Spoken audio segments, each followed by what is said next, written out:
Shalom. Saudara-saudara yang dikasihi, yang diberkati oleh Tuhan, tema renungan kita jalan Tuhan adalah jalan damai. Surat Efesus pasalnya yang kedua. Ketika Bapak membaca bagian ini ayat 11 sampai ayat yang ke-22 dengan perikop dipersatukan dalam Kristus. Perikop ini kita bisa melihat dipersatukan di dalam Kristus. Berarti ada sesuatu yang terjadi di tengah-tengah jemaat Tuhan di Efesus. Dan memang Bapak Mama Saudara yang terkasih, ada perseteruan, ada permusuhan yang terjadi di tengah-tengah jemaat Tuhan di Efesus. Perseteruan, permusuhan seperti apa? Persoalan apa? Sehingga ada perseteruan yang melanda persekutuan jemaat Tuhan ini. Bapak Mama Saudara yang terkasih, ada masalah yang diributkan, yaitu soal sunat. Orang Kristen Yahudi yang melaksanakan sunat, mereka menganggap bahwa mereka yang telah disunatkan atau mereka yang menjalankan hukum Tuhan atau hukum Taurat, kalau sudah sunat berarti diselamatkan. Dan kemudian mereka memandang kepada orang-orang Kristen non-Yahudi, menganggap bahwa mereka ini tidak diselamatkan karena mereka bukan bagian dari Yahudi dan mereka tidak melakukan akan hukum Taurat. Mereka ini adalah orang-orang dipandang sebagai orang-orang kafir, sebagai orang yang hina, jauh dari Allah, tidak pantas menerima keselamatan dari Allah. Namun saudara-saudara yang terkasih, orang Kristen non-Yahudi, mereka juga berpendapat bahwa setiap orang yang sudah menerima dan sudah percaya kepada Yesus Kristus, dia bebas dari tuntutan hukum Taurat. Sehingga bagi mereka, kami sudah percaya Kristus, kami tidak perlu lagi melakukan hukum Taurat dalam tanda kutip tentang sunat dan tuntutan-tuntutan lainnya. Bagi mereka yang menyelamatkan bukan karena kita melakukan hukum Taurat, tetapi yang menyelamatkan adalah Kristus. Dari dua pandangan ini yang berbeda, setiap kubu, setiap kelompok melihat bahwa dong yang salah atau yang benar, dan sebaliknya. Maka terjadilah permusuhan, terjadilah perseteruan di tengah-tengah jemaat Tuhan di Efesus. Bapak Mama Saudara yang terkasih, menghadapi situasi-situasi ini, Rasul Paulus mengingatkan kepada jemaat, sebagaimana dalam ayat 13 sampai ayat 14. Rasul Paulus mau bilang bahwa ingat, sekarang ini di dalam Kristus Yesus, kamu yang dahulu jauh sudah menjadi dekat oleh karena darah Kristus. Karena Dialah damai sejahtera kita yang telah mempersatukan kedua pihak dan yang telah melumpuhkan tembok pemisah, yaitu perseteruan. Artinya Bapak Mama Saudara yang terkasih, Paulus sedang berbicara tentang fase yang baru. Bahwa sudah mulai ada itu perseteruan. Jangan ada lagi tembok yang memisahkan ketong. Karena darah Kristus, karena Kristus sudah berkorban.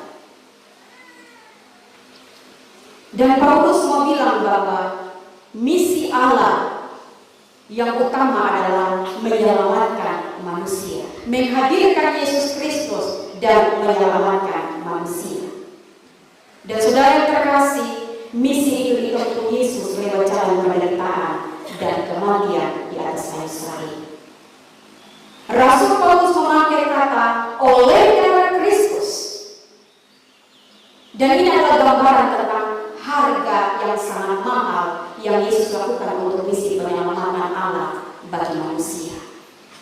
Sehingga Bapak Mama Saudara yang terkasih, dengan mengurus persoalan-persoalan perseteruan, permusuhan ini, maka Rasul Paulus menegaskan ada 3 hal penting yang dilakukan Yesus. Rasul Paulus mau bilang kepada jemaat Efesus, bosok ingat bahwa Yesus sudah melakukan sebuah pengorbanan, mengorbankan dirinya di kayu salib.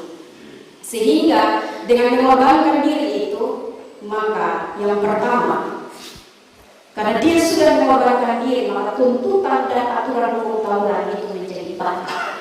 Itu dibatalkan. Sebagaimana dalam ayat 15a.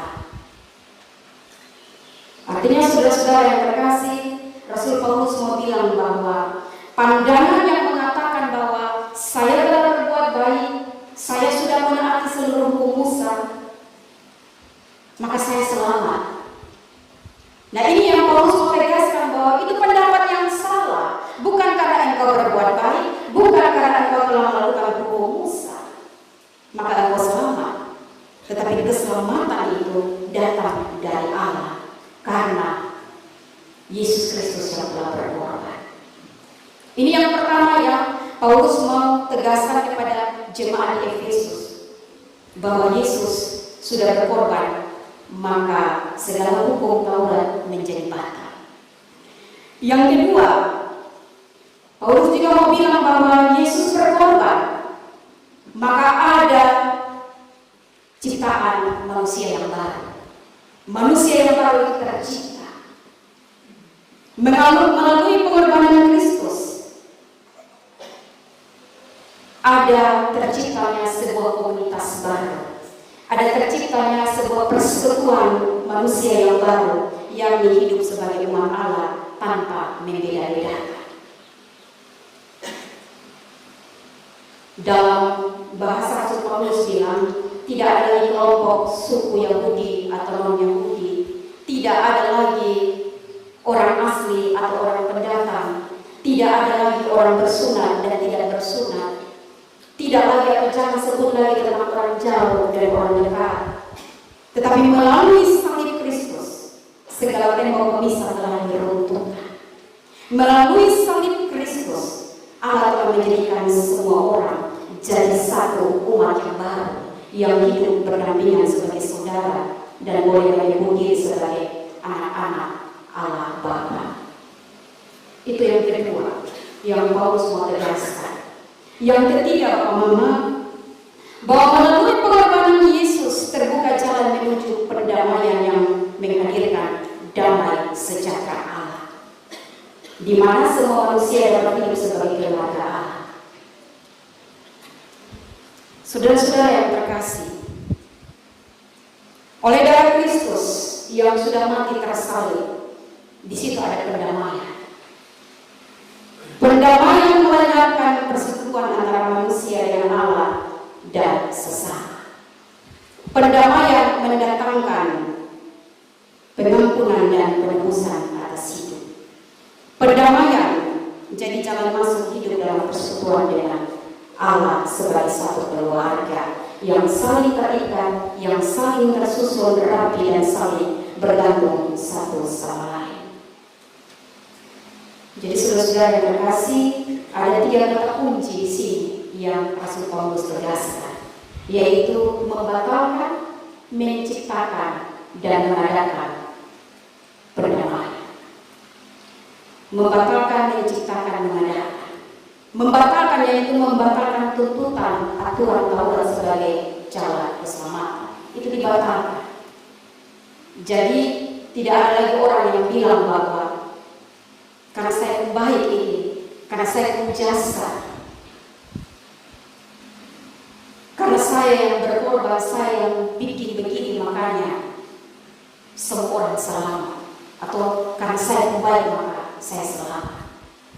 Ini yang Paulus mau bilang. Tak usah dengan potong pukul dada bilang karena saya baik maka saya selamat. Menciptakan manusia yang lama yang hidup dalam dosa ditebus jadi manusia yang baru melalui pengorbanan salib. Mengadakan perdamaian artinya bahwa persekutuan manusia dengan sehingga manusia hidup sebagai anak-anak Allah. Sehingga Bapak saudara yang terkasih, pesan firman Tuhan bagi kita yang hidup sebagai orang Kristen di zaman ini, terutama di masa minggu sengsara ini. Yang pertama, keselamatan itu anugerah dari Tuhan, bukan jasa baik manusia. Itu yang harus kita ingat selalu. Kita boleh berbuat baik dan itu memang baik, benar. Tetapi jangan potong pegang itu sebagai kekuatan bilang saya baik maka saya selamat. Jasa baik manusia tidak sanggup menyelamatkan diri sendiri. Hidup dan keselamatan hidup kita ini adalah anugerah melalui Tuhan Yesus pengorbanan.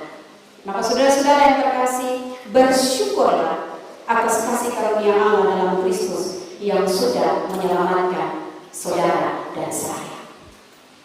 Pesan firman Tuhan yang kedua bagi kita di zaman ini, saudara, penting untuk kita menjaga dan memelihara kesatuan hidup sebagai anggota tubuh Kristus. Dalam hidup bersama tentu ada perbedaan.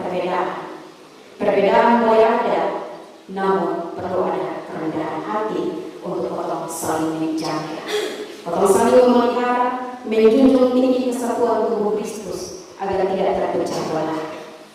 Itu berarti bahwa perlu ada kesadaran dari setiap kita bahwa bila satu anggota tubuh sakit dan terluka, semua anggota tubuh ikut sakit dan terluka. Bila duka dan air mata seseorang terjadi, maka hal itu adalah duka dan air mata bersama. Tawa dan sukacita seseorang jadi tawa dan sukacita bersama. Karena apa? Karena kita semua adalah satu saudara di dalam Tuhan Yesus Kristus. Pesan yang ketiga atau yang terakhir, Bapak Mama saudara yang terkasih, jalan damai Kristus harus jadi jalan damai bagi kita pengikut Kristus. Orang bilang damai itu indah. Damai itu berarti kita mengalami suasana di mana ada hubungan yang harmonis, sonde kemusuhan. Kita tentram, gotong royong. Saat gotong manusia mengalami keharmonisan dengan Allah, dengan sesama, dengan alam, disitulah damai itu menjadi nyata. Lawan dari damai adalah perseteruan. Lawan dari damai adalah permusuhan. Perseteruan atau permusuhan akan kuat untuk hidup sebagai tenang, akan kuat untuk hidup tidak tentram, akan membuat untuk hidup tidak rukun. Perseteruan itu merampas sukacita dan damai sejahtera dalam hidup bersama. Maka pesan firman Tuhan yang ketiga bagi kita, saudara, Tuhan Yesus sudah datang membawa damai, maka itu menjadi jalan bagi kita sebagai pengikut Kristus. Tuhan Yesus sudah berbuat baik dan mengasihi kita. Dia telah mendamaikan kita dengan Allah. Mari kita terus berbuat baik, saling mengasihi dan hidup dalam damai satu dengan yang lain. Kalau pun tugas membawa damai kepada semua orang, memang bawa damai itu sangat mudah. Bawa damai itu tidak ringan, butuh sebuah pengorbanan, butuh pengosongan diri. Itu yang Tuhan Yesus lakukan. Tuhan Yesus sudah bawa damai itu tetapi melalui pengorbanan. Maka saudara-saudara yang terkasih, untuk potong mau mencapai sebuah perdamaian, kedamaian atau damai sejahtera, butuh pengorbanan. Harus bisa mengorbankan perasaan hati, harus bisa mengorbankan perasaan yang tidak enak. Tapi untuk mencapai damai ya harus berkorban. Misalnya bisa orang bilang sudah nanti baru waktu yang menjawab. Tetapi harus ada usaha dari kita dalam tuntunan kuasa Roh Kudus, dan tentunya dalam tuntunan kasih Tuhan. Bapak, Mama, saudara yang terkasih, biarlah Roh Kudus menuntun Bapak semua, tolong Bapak untuk memancarkan damai sejahtera Allah di tengah-tengah dunia ini. Pemilu telah usai, dalam satu rumah juga ada beda pilihan. Kadang-kadang potong baca berita karena beda pilihan, potong saling memberikan pendapat, potong bakal lari. Potong saling berjengkel karena beda pilihan. Tetapi saudara-saudara yang terkasih, itu telah usai dan mari potong sama-sama walaupun beda pilihan, namun damai sejahtera tetap potong bawa untuk supaya potong tetap disebut sebagai anak-anak dari Bapa yang sudah merencanakan keselamatan dan penebusan bagi kita melalui pengorbanan Yesus Kristus di kayu salib. Tuhan menolong dan memberkati kita semua. Amin. Mari kita menyatakan syukur lewat pemberian yang terbaik dan dengan penuh sukacita serta kerelaan kepada Tuhan. Dengan firman Tuhan yang mengingatkan kita, sebab itu jika engkau mempersembahkan persembahanmu di atas mezbah dan engkau teringat akan sesuatu yang ada dalam hati saudaramu terhadap engkau, tinggalkanlah persembahanmu di depan mezbah itu dan pergilah berdamai dahulu dengan saudaramu, lalu kembali untuk mempersembahkan persembahanmu itu. Injil Matius pasal 5 ayat 23 hingga